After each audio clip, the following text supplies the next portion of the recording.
Welcome back, parents. Listen, have you ever wondered if putting your kids in youth sports is worth the time, the money, the energy that it takes to run them around to all the things? Well, I found a statistic this morning in my email from I9 Sports. It's a local sports company here in Denver. And I just want to read it to you. It says only 2% of all kids who play sports in high school will get any form of athletic scholarship to play in college, and only 0.1% will go on to play professionally. And so, we've talked about this before and actually had a email that went out several months ago to those of you who get our email newsletters on Tuesday. And guess what? I got a response back, and it was from the 0.1%. That's right. And so today's guest on the show happens to be a parent of one of these 0.1% athletes. So, welcome to the show, Dick Franklin. Wonderful to be here. Thanks for inviting me. Absolutely. I am just so excited to hear from you. Your daughter, Missy Franklin, is a 5-time Olympic gold medalist, multiple world record holder in the sport of swimming, and really became a household name in 2012 during the Olympic Games in London when she won 4 gold medals and then a bronze medal as well. And so we consider her one of the most decorated athletes of the Olympic Games. And this is your daughter. Wow, you must be so proud. I am. I am a little surreal at times, but very proud of her, and proud as well as she's grown up to be, a very contributing and thoughtful, and loving person and mother. Um, so it's the athleticism and the swimming was great, but we all want our children to grow up and be contributors to society, which I think she's doing a great job of right now. Wonderful. Well, I'm sure she is. I've never met her in person, but I've watched her in a number of interviews and on the Olympics, and what a bright light she is. She has such a joyful spirit, and Thank you. she's got this bubbly personality that just lights up the room. And so I'm sure that that comes from great parenting and just focusing intentionally on the right things as you were raising her. So, why don't we just start back at the beginning? Like, Sure. how did you know that swimming was a sport that, she wanted to continue pursuing? I mean, most of us would choose swimming. We got to at least make sure that our kids don't drown. I mean, is that how it started for you, or were you a Yeah. swimmer or your wife a swimmer? No, no, no, no, nada, nada. I was always a football player, high school, college, and even a bit of pro in Canada. And my wife is the intellectual of the family. She's a non-athlete, a doctor, and never learned how to swim. Coming from Nova Scotia in the North Atlantic, it's just too cold to swim.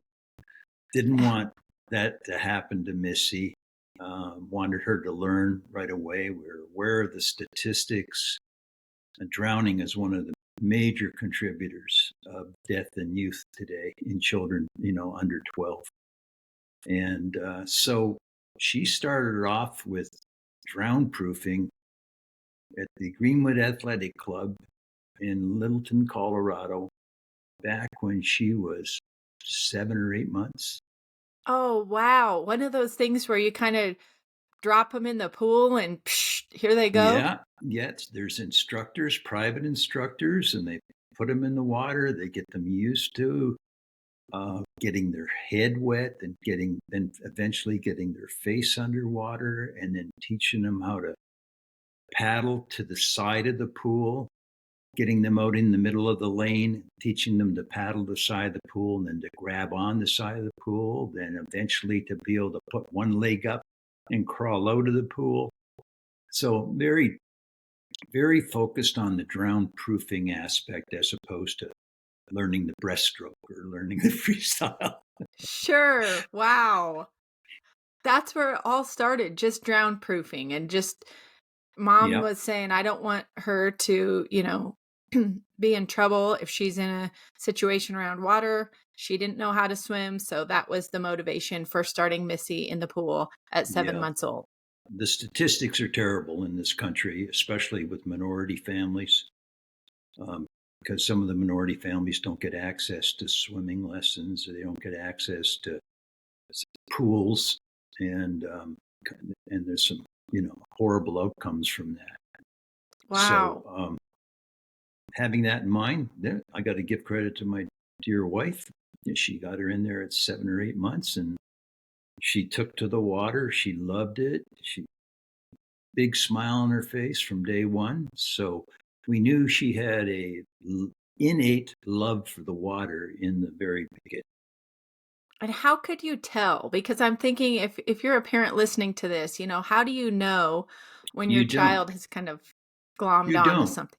No, that's a great question because you don't. You certainly don't at 1 or 2, 3, 4, 5, and we didn't want to push her in any one particular direction.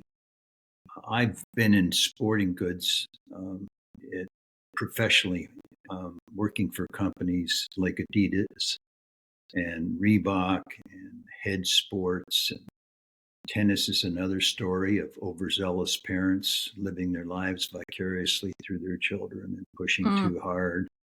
Um, and it's not a good story. So Missy's motivation came from within. We wanted her to play all sports.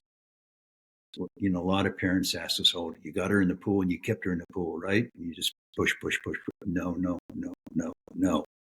We let her play all. She played soccer. She played basketball. She was a great volleyball player, being 6'2". So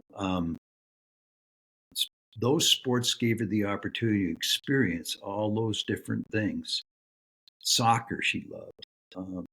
And there was just an article 2 weeks ago about the benefit of parents putting their children into multiple sports because the bone structure, the musculature, when they're developing and their bodies are still growing, it can be very, very stressful and damaging for them if they're only using one set of muscles, one set of techniques and maneuvers, one stroke, over and over and over and over again. And it leads to real health issues later on in life when they're older and more developed. And they start developing problems because they've done nothing else.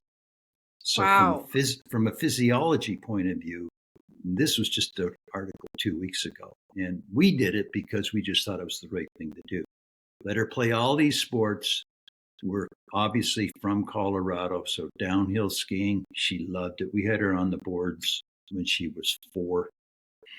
She skied right up till about when she was 12 years old.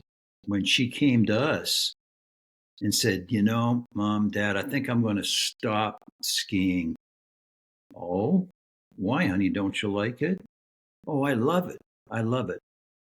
But I'm really thinking swimming is where I want to be. And I could get hurt skiing. I'm in a sport where 1/10 of a second, 100th of a second is the difference between winning and losing. And if I tear a knee, hurt my leg, uh, it'll ruin my swimming career forever. So I want to focus on swimming, and I want to, and I think I'm giving up skiing is the right thing to do from this point on. So very much self-selection, very much no pressure on our part, very much leaving it up to her to determine where her inner joy was. That's what I'm hearing here in this, that you gave her a variety of experiences which is number one, great for her physiological health, right? To get all right? kinds of different muscles involved and then And mental health yes. because um, they can get spread too thin, focusing on one thing and one thing only. It can get too intense, and even her coach, Todd Schmidt, he always said, "You've got to make swimming fun. They've got to enjoy it." And if you don't make it fun, he coached her from the age of 7 right up to 2012 in the London Olympics Oh, when she wow. when she was what 17, I think. Yeah, in London she was 17. So and he always I remember practices at Halloween when he throw pumpkins in the pool and make them go diving for the pumpkins. I mean, he did whatever he could to make it fun, and that if it's fun for Missy, she's going to excel at it. I think that's true for every child, and yet some coaches get so wrapped up in their win-loss record and making it so intense for these kids, and you're right. When you can make it fun and you can light up a player on your team, it's just it takes it to the next level. And so I love to hear that she had somebody like that by her side from age 7 all the way to the 2012 Olympics. What a guy. Well, not so much what a guy. It's we did it as a family. Um, some parents will ask me about motivate. How do you motivate her? How do you motivate her? And I would try to shut that one down and say, no, we don't motivate her. She motivates herself. We enable. We do everything possible to make it easy for her to swim and swim and swim and swim. And even in Colorado, when we had meets in Fort Collins and local smaller meets, I mean, we'd make a weekend of it. I mean, we'd drive up to Fort Collins, we'd rent a hotel room, we'd get the she'd have her favorite meal on Friday night, jump into the bed. She loved hotel rooms. The next day, she'd be all excited meeting her teammates and going to swim and race, and then coming back home, you know, for Sunday. It was always just made it a fun thing to do rather than a job to get done. So, Yes.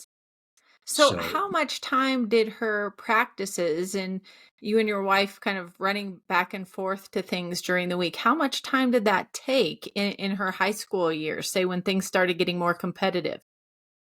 yeah, there's a number of ways to answer that. I mean, we only had one child, so the first thing I do is show sympathy and empathy for parents of multiple children because I know what it took to raise a champion, and it was exhausting. Mm, And I put full sympathies out for parents that have got 2 or 3. Johnny's off to soccer on Saturday morning, and Sarah's playing hockey Sunday night, and Jimmy's got a marathon to run or whatever on Tuesday. I mean, and all the different coaches and all the different sports and all the different equipment and all the different time schedules. So we got it. We were lucky in the fact that we had one child and we could focus on that one effort. So yeah, it was a lot of work, a lot of I remember them filming us, on I think it was NBC. They filming me at 5 o'clock in the morning on a January morning in Colorado with snow everywhere, and Missy was getting up, and her mom would be putting her swim blanket in the dryer so it would warm up. So when we got in the cold car, she'd stay warm, and I would be warming the car up, and in the dark, we'd be driving across the city to find a 100-meter pool, and then we'd let her in. We'd let her in the front door. The coaches didn't like parents involved or present, during the 2-hour practice. We could come in the last 10 minutes, which is what normal coaches do. They couldn't get anywhere if they had parents all interfering with their coaching, right?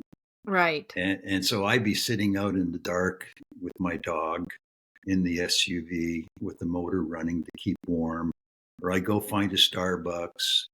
And then as it was getting light around 7 o'clock, then we go back to the pool and catch the last 10 minutes, get her in the car, bring her home, have breakfast. That was every day. That's Wow. just for practice. That doesn't include the meets. That doesn't include the meets. And of course, in Missy's situation, there's time and there's money. I mean, everything was in Colorado at first. And then we started doing regionals. The next thing I know, we're getting in airplanes to go to California for meets. Wow, Then it just happens like that. Yeah, then you're going down to Florida for a meet, and up to Cincinnati or Indianapolis for a meet, and so they're taking time because you got to manage your work and your occupation so you can get that time off. And then you're flying out on a Thursday or a Wednesday, and the meet goes Friday, Saturday, Sunday, and you're flying back on a Monday. And, then you meet the junior national, you make the junior national team. And then, oh gosh, we got to meet in Canada. We're going to Vancouver in 2 weeks. Right. And then you make the national team. Oh, we got a meeting in Beijing. We got a meet in Beijing. We got a meet in Australia. We got a meet in Russia. We got a meet in France. I mean, and they all take time and money, and and we would never, because she was so young. I mean, we wanted to go, but I mean, we also had to go. I couldn't have a 16-year-old in London, England, by herself for a week. No. I mean, I trusted the coaches and I trusted the organization and everything else, but there was no way Mom and I weren't going to be sitting in those stands in case she needed us for anything. If she got hurt, if she got sick, we wanted to be there, and so she could call on us, and we could, bring her to the hotel room and look after her if there was a need. We never missed a meet in 15 years of swimming. Oh my goodness, not for health issues or anything. Like you were able to be at all of them. At all of them. Yeah. What a blessing. Yeah, we were at all of them. Yeah, it was a lot of fun. And it was pretty exciting as it grew, swimming's interesting because there's no subjectivity. Mm-hmm. Again, I have a lot of empathy and sympathy for parents that have, like, figure skaters, where they work their tails off and then they're being judged by the French judge and the English judge and the Canadian judge, and Right. And that always frustrated me. How much politics did that Russian judge really do say that or do that? We're swimming. It's called Touch the Wall, right? Right. The movie we made. You touch the wall first, or you don't. That's right. And it's all electronic timing by 1/100th of a second. And that's the difference between first and second can be 1/100th of a second, quicker than the flick of an eye. So you just have to go your hardest every single time. And there's no way to see what your competitor is doing, right? No, and the higher you get with the higher levels, the swimmers from around the world are so competitive and so tuned that literally when you're watching an Olympic race with 8 competitors in a specific event, say 200 backstroke, you're watching the 8 best women on the planet. And the difference between number 1 and number 8 are literally hundredths of a second. But in fact, if you were sitting there watching the meet like we did, we'd have to look up at the timer to see whether she won or not in a lot of cases because they were so close. You couldn't tell. Sometimes we were sitting way up in the stands, being older parents, the eyesight. Was she first? Did she make it? And you'd have to Right. look up there. You'd have to look up at the big clocks on the wall to see all their names come in on this in the rank they came in. Right. It's a very grueling sport in terms of winning or losing, but it's accurate and it's objective. So Yes. Well, let's talk about the discipline it takes. You said she would get up at 5 a.m. or probably 4 something in the morning, do her practices from 5 to 7 every day of the week. And so what was she like as a young child? Because here at Families of Character, we're always talking about the importance of developing healthy habits in your kids from a young age. And so we talk about things like making your bed every morning and making sure that you've got your things organized before you go to school, and that you are aware of the family calendar and you pitch in on that, and you know when things are coming up, and you take personal responsibility to get your sporting equipment together yourself, and you yeah, know be responsible. all. So what kind of kid was she? Um, I think you can almost answer that yourself, can't you? I think so. She had to She, have been I very mean, organized. very organized. I mean, it was simple for us because it was Missy. If you don't get up at 5, then you're not going to make practice. And Missy, we're not going to come in and wake you at 5. That's it. You have to do it. Natural logical consequences. I love it. And it sounds simple, and it is, but it's even more simple if she loves what she's doing. Important point for parents. If she's doing it because she thinks you want her to, Mm. then at getting up by yourself at 5, not so easy. That's interesting that you say that, because that could be a good checkpoint for parents, right? If your child is Ex- not motivated to get out the door and to go to this, maybe the question is this what they want, or is this something that is more of your priority for them? exactly, exactly. So again, always self motivated. Would always get up, get ready.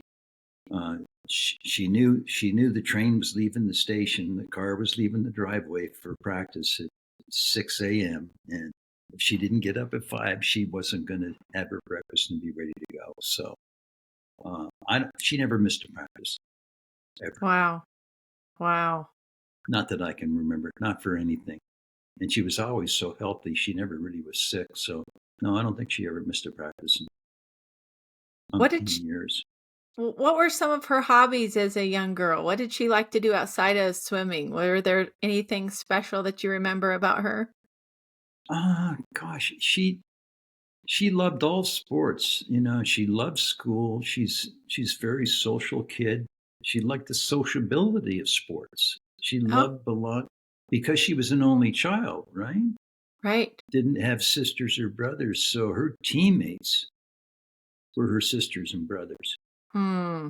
Well, in this case, her sisters, Yes. because she always played women's sports, of course. But those teammates were always, whether we're talking, you know, public school, or whether we're talking Regis High School, or whether we're talking Berkeley, it was always the same. Or whether we were talking the national team or the Olympic team, that was just always her biggest turn on was being part of a team. Everybody, in fact, she said this when she was getting inducted into the International Hall of Fame last week in Fort Lauderdale. She said that to the crowd, that everybody thinks swimming is a individual sport. But when you really think about it, it's one of the best team sports ever. Yeah, you're in the lane by yourself and looking at that black line for hundreds of thousands of meters over your career. Uh, but it's so much of a team sport. Everything we did, relays, staying in the hotels, coming to the practices, going to the meets, prelims, finals, all of it, the celebrating the wins, the supporting the failures. It's very much a team sport, and she enjoyed it the most. So And playing the different sports that she did, she enjoyed the mixture: the soccer team, the volleyball team, the swim team, and that along with her schoolwork. She never worked. We never. We just made a conscious decision. I really don't want my daughter spending Friday and Saturday, serving coffee at a Starbucks. She doesn't have to. And why would we take that time away from her swimming and what she enjoys to do? And we always said to her, your dream is your swimming, and that's what you have to focus on. We'll worry about the money. We'll worry Mm-hmm. about, you don't have to worry about spending money. Yes. And that helped her too. That helped, I think, gave her a lot of time to do what she wanted to do. Takes the pressure off for a little bit. It fills the cup, you know. Yes. It fills. Well, I and did. it's not I as did if a. she wasn't working hard at swimming. That in Oh, many ways was her job, but she loved it. It was like the job that you can't wait to go to every day. So it didn't pay her, but she was working so hard, and it was building her character so much that I can it imagine paid. if you Yeah, said, "Let's reduce that and get you a job at fast food place, so that you can earn $100 a week," would have it made no paid. sense. It paid. Sometimes that's the way you're brought up too. Because as a boy, I came from a blue collar family. My father was an electrician, and I remember playing football on Saturdays. I'd work in the grocery store Thursday night from 5 to 9, and I'd work in the grocery store Friday night from 5 to 9, and get home at 10. Have to get up early in the morning to go play a football game, and then Sunday morning I have to go back to the grocery store from 8 to noon hour. So I got home at 1. I literally had the rest of Sunday afternoon to do my homework and to go back to school on Monday.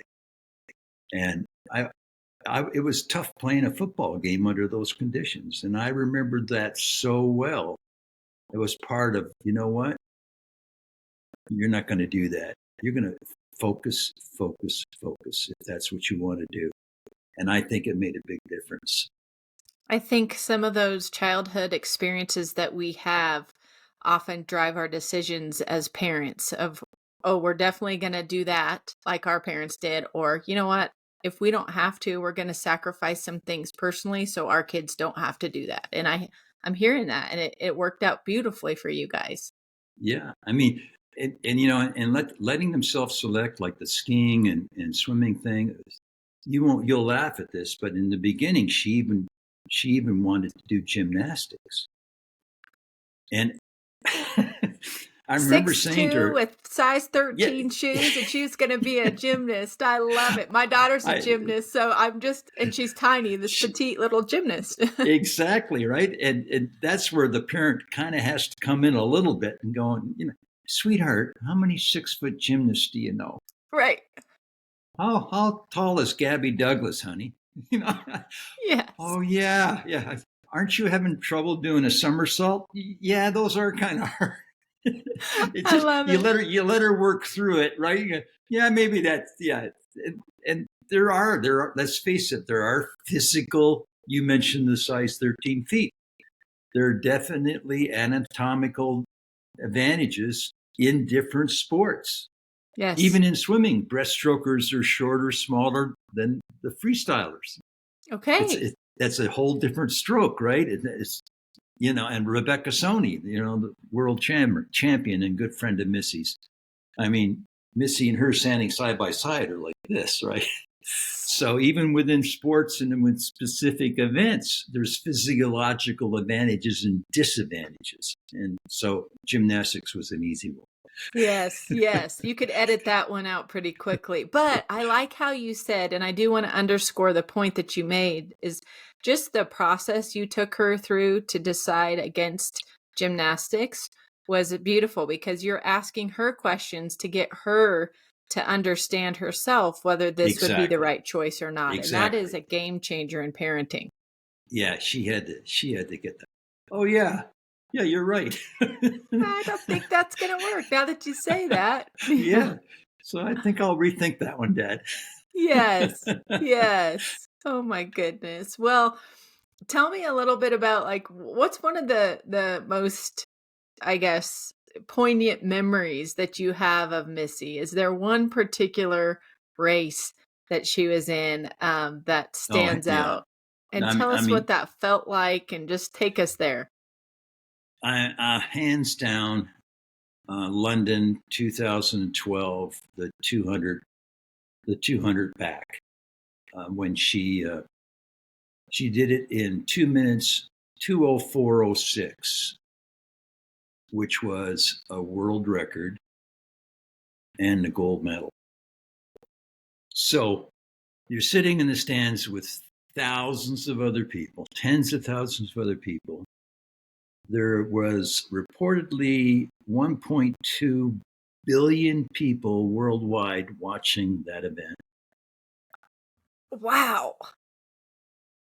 And your daughter not only wins the gold medal, but then swims it faster than any human being, any female human has ever swam it. And then stands up on the podium with bronze and silver next to her and the American flag. Oh, Go, you forget know, it. yeah, it still cracks me up. Oh, I It's can just, it's just, imagine. it's just surreal. I can imagine. I mean, just They're the playing the national. overwhelming. They're playing the national anthem. Yeah. She's got tears. I'll never And you're like, forget it. "That's our girl right there. That she belongs to Yeah, us," you know?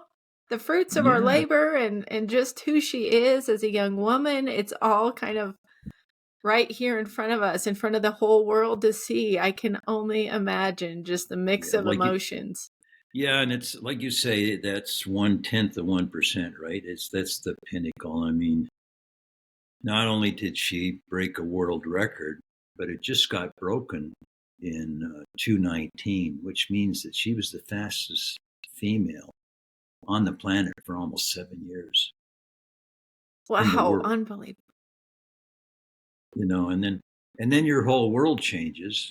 We're talking more Olympic stuff now, but then your whole world changes. She can't go anywhere without everybody recognizing her. We had to have security for her, whenever she went, to any major event. They used to have security. They used to take Michael and Missy out the back way, um, and send them back to the hotel in a separate way, because all the fans would gather around the team buses and wait until the athletes were coming out, and it would be forever to get them into the buses. And so, I mean, there's all that kind of consideration that has to go on after the fact, when the popularity goes through the roof and everybody around the world knows your face. So that was a whole different thing that we as a family had to deal with.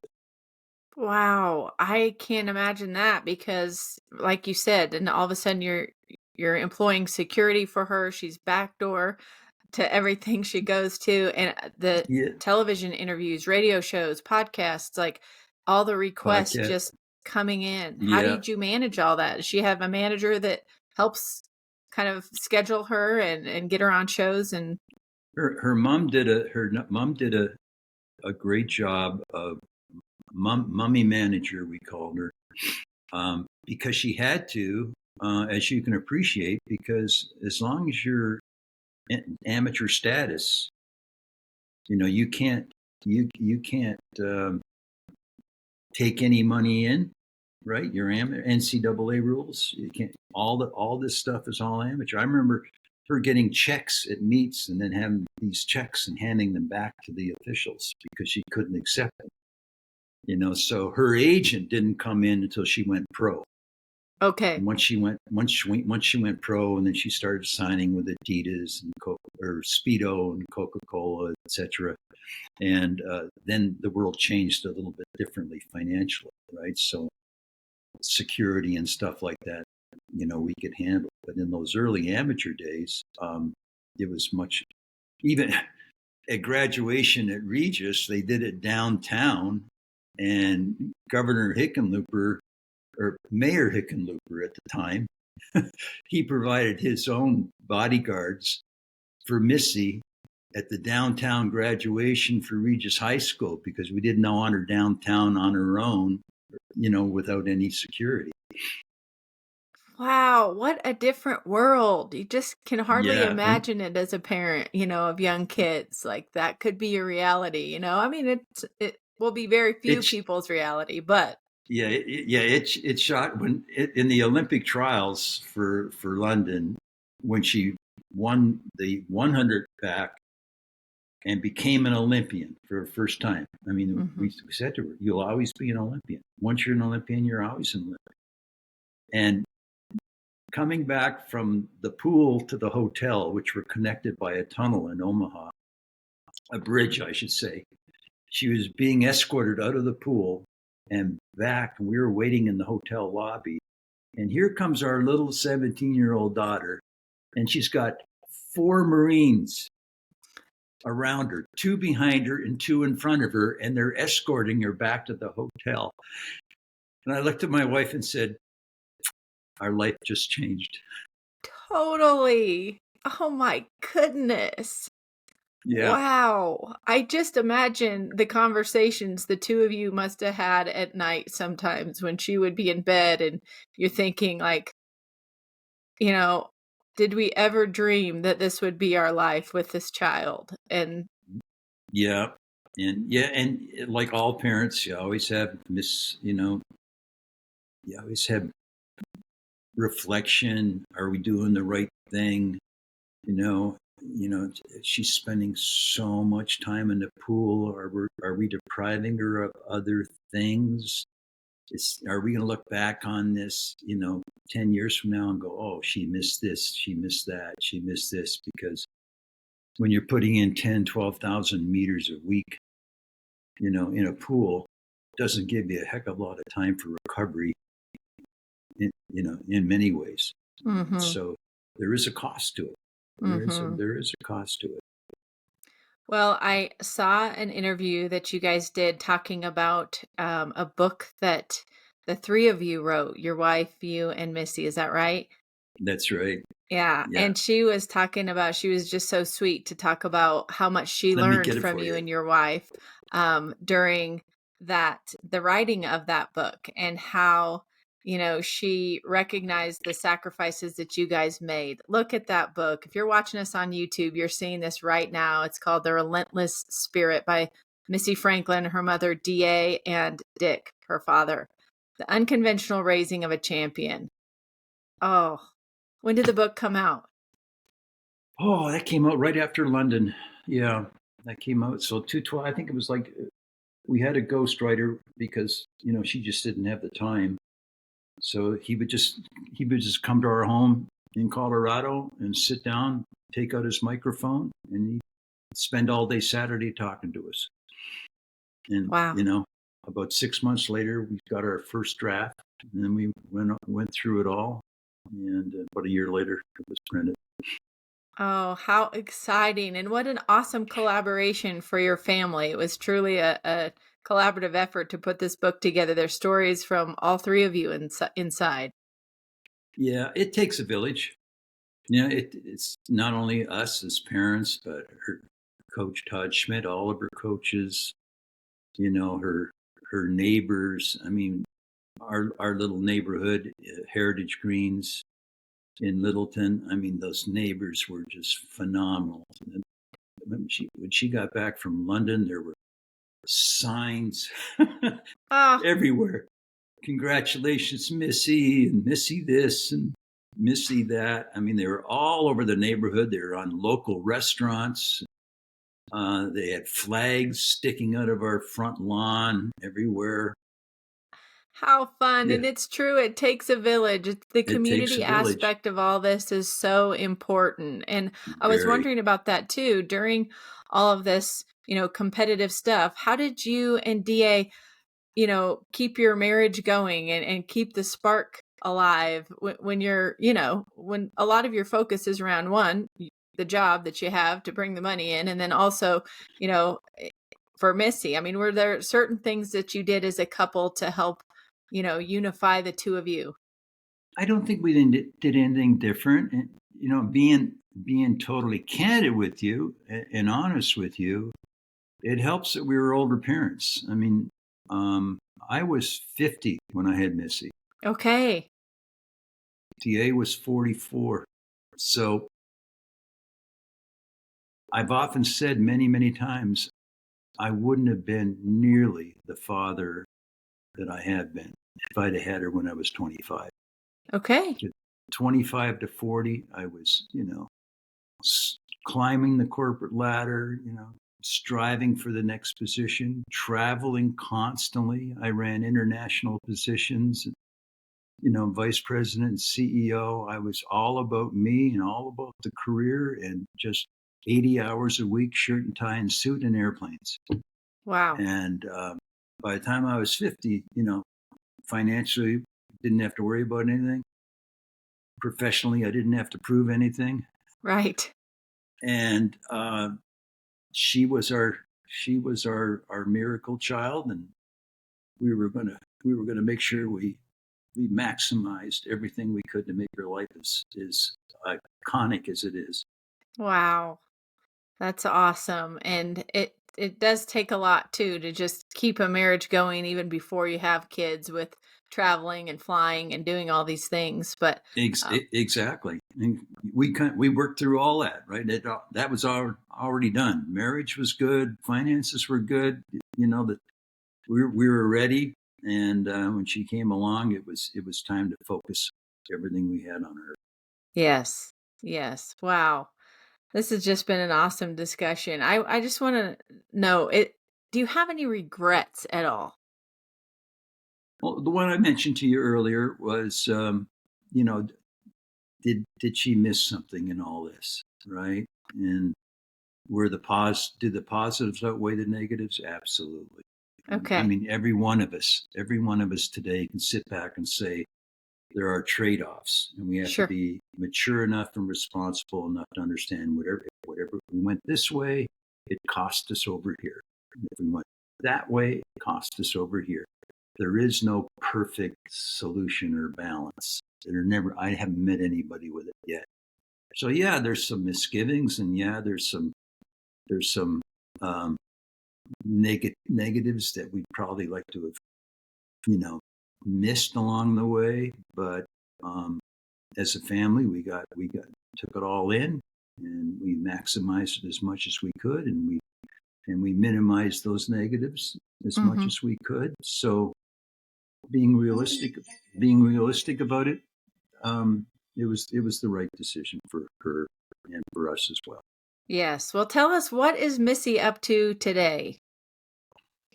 Today, she's on an airplane coming back from New York City. She was at a major event last night, sports legends for disabled persons. And so, Wayne Gretzky's been there, Michael Phelps has been there. She was there with about 6 or 7 other celebrities. Sorry, I can't think of all of their names, but she and Hayes went up on Friday and had a beautiful event, or went up Saturday and had a beautiful event Monday night, last Ok- night. And we're on there. So she's on an airplane. Should be arriving back here in Nashville anytime. Okay. All right. So is she located in Nashville? That's where she lives? We both are. Okay. You moved from Denver to Nashville. Yep, I'm retired now, and Missy and Hayes moved to Nashville because Hayes is from Nashville. It's a Nashville family, and we got a two-year-old granddaughter, Caitlin. And being retired after I love Colorado. We were 35 years in Colorado, so that's my home as far as I'm concerned. But we wanted to be here and be with the grandchild. And Missy and Hayes literally live 10 minutes from where we live. Oh, And, that is and beautiful. You get to be right up there in their lives and yeah, probably give them some her date mom's over nights. there now. Her mom's Oh, over there now cooking dinner for them so that she doesn't have to cook when she gets back off the airplane. What a gift. That's so special for you to be that close to your granddaughter. Now, has she gotten in the pool yet? Oh, yes. I Ano- figured the answer had to have been Another yes. another answer you already know. Yes. Yeah, I think 6 months. Missy had her in at Safe Splash. Yes. It's a great swim school across the country, and she was associated with them as was and she they were one of her sponsors back when 2012, 13, 14, 15, and of course that was the first place she wanted to take Kate to, and so she's been doing lessons for about, well, she's 2 years old now, so she's been doing for a year and a half. That's so sweet. Gets in the pool twice a week. Twice a Oh, week. I I know, I love and it. she loves it. She loves the water, and she's big. She's 2, and she's wearing size 4 clothes. So I'm not going to predict anything, but she's going to be another 6 foot female. So whatever sport, who knows? Who knows? That's right. Who knows? Who knows? She's got a great foundation, so I'm sure anything is possible. Yeah, her father Hayes was a swimmer for University of Texas as well. Okay. All Yeah, right. she's got swimming parents of notable rank. Absolutely. Oh my goodness. Do they have a swimming pool in their backyard? No, no, not yet. Anyway, no, I don't think Okay. so. There are too many trees. They were beautiful. The one thing I miss about Colorado is all the wonderful trees out here in the south. All the hardwoods, they're all turning color now, greens and browns and reds, oranges, and I miss that coming from Canada, right? Colorado, we get 2 colors, green and gold, Oh yeah. and but they're in a fully wooded lot, so I think a pool would be totally, That'd be a totally nightmare. nightmare, right? But those Yes. when fall comes and the leaves start coming, yeah, Forget it. That's right. forget it. Well, I just think this is awesome.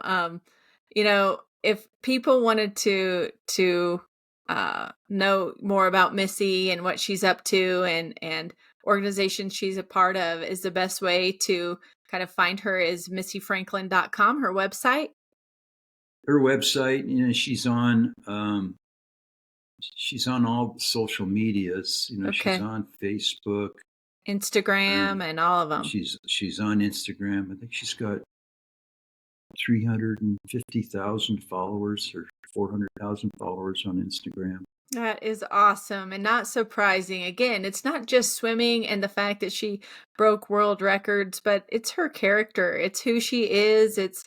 I can tell. I don't know much about her personally in terms of what she's done for younger women and young swimmers, but she seems like such a positive mentor and that she's probably very generous with, doing her own coaching with young women who look up to her. And so She's following her would doing. be a good idea. Thank you. She's doing a lot of that, and I'm proud of her. She had some,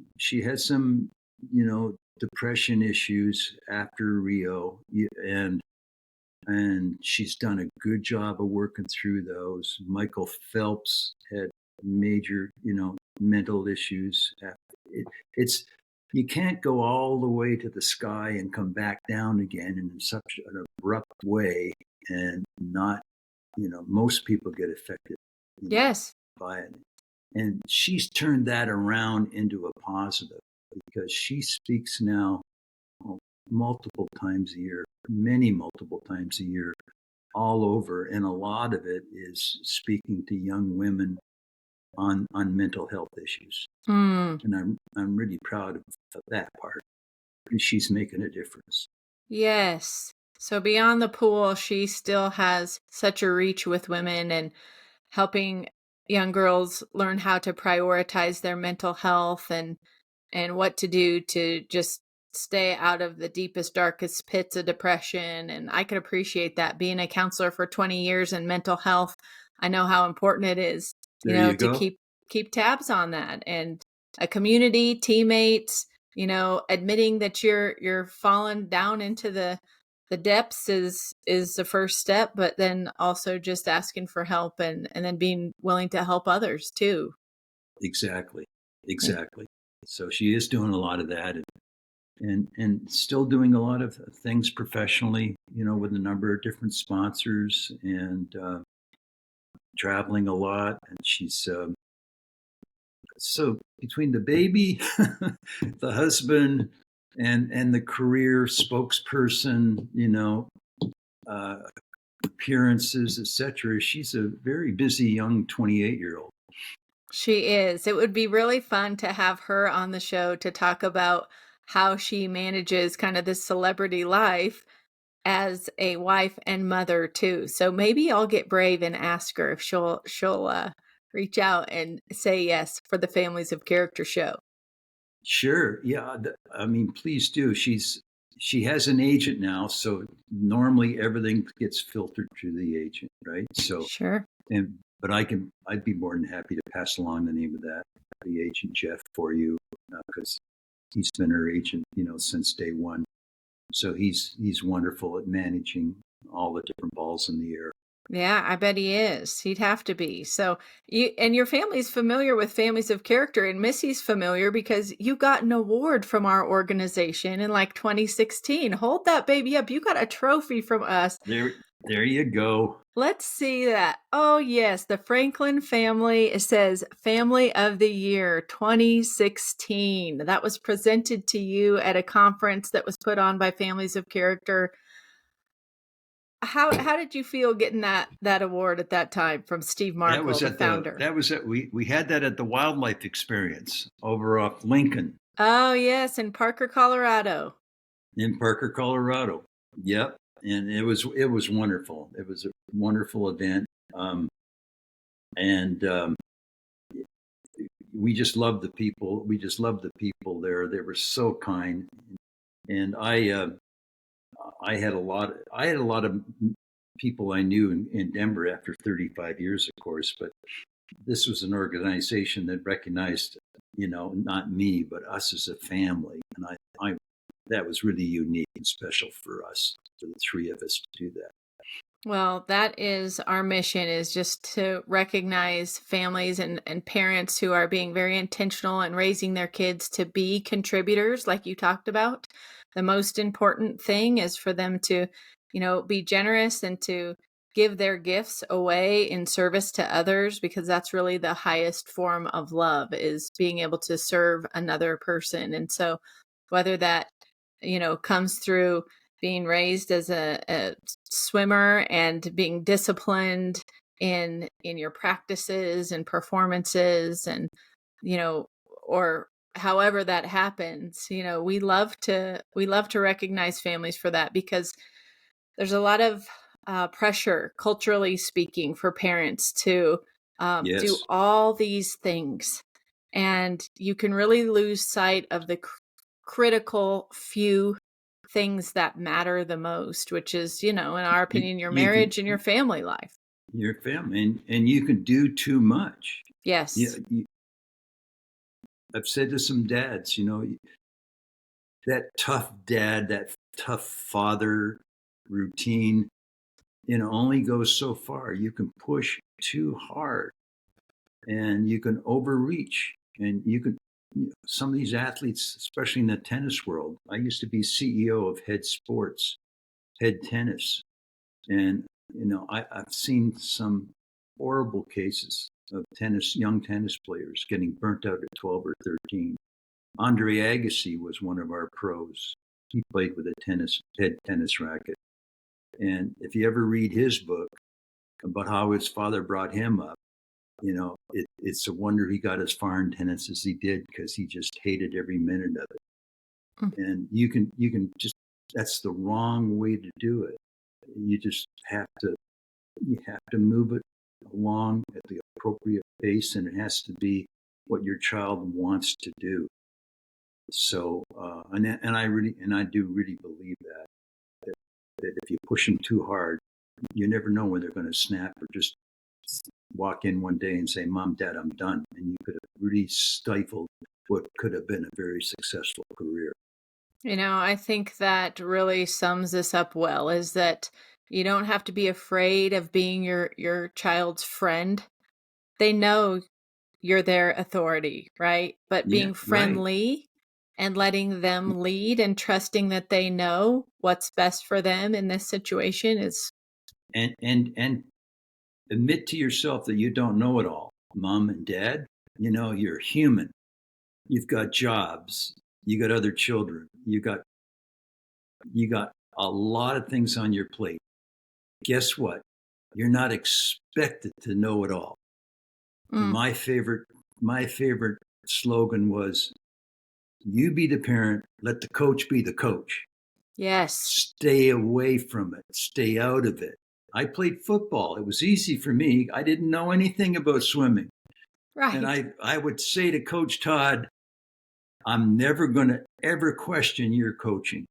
As long as she's happy and she's progressing, you're never going to hear a word from me. I'm going to stay out of your business. And that's a good lesson for some parents as well. Yes. That try to overreach, try to overcoach, leave the expertise to the experts and do what you do best. Which is enjoy from the sidelines, right? Enjoy your Right. child and let yourself off the hook, right? You're not in charge Exactly. in that moment. You can just enjoy it and be there.